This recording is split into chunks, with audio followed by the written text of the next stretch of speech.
So may bunta guys, karon dai natay nagpa shout out si ang iyang pangalan Ma'am Adeline Ankera Torres. Ma'am, musta mo kaniya ma'am? Aha naman karon gibutang sa Ginoo. Shout out sa imo ha. Minaot nga ang Ginoo, nag-uban nimo pirmi sa imong labi na karon nga career sa imong pagka-maestra. Ug ahaman mo dapitan nimo iron. Hinaot ang Dios nag-uban nimo kanunay. Ma'am Adeline Ankera Torres. O kumusta lang ko sa inyong Ankera family, mga Torres. O hinaot yung naamo sa maayong panglawas, entang nyo, likay mo sa mga kakulian, disgrasya, o tagaan mo nga panalangin ikan sa Ginoo. So, Ma'am Adeline Ankera, thank you sa shout out.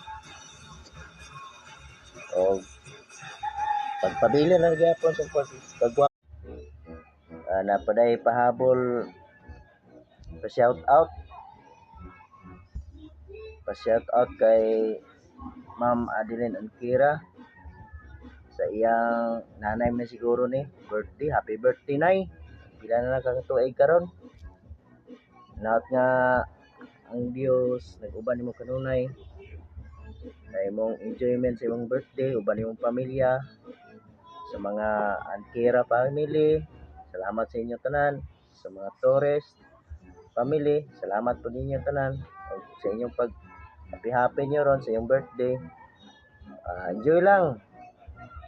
So kay nanay naman kato pa medyo taas sa edad, ilan na to inog unsa kay basig makuha ni atong nanay no. So pinalangga na to ni ang nanay.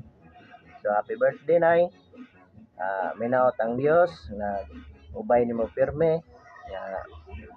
Ayaw pagkawala sa imong pagsangpit sa Ginoo sa bisan unsa nga panahon nga gayran ka sa kanunay sa imong pagkananay ngadto sa imong mga anak o kaninyo tanan sa mga kaubanan ninyo nag-celebrate kauban sa inyong mga pamilya. Happy birthday na gikan po sa mga side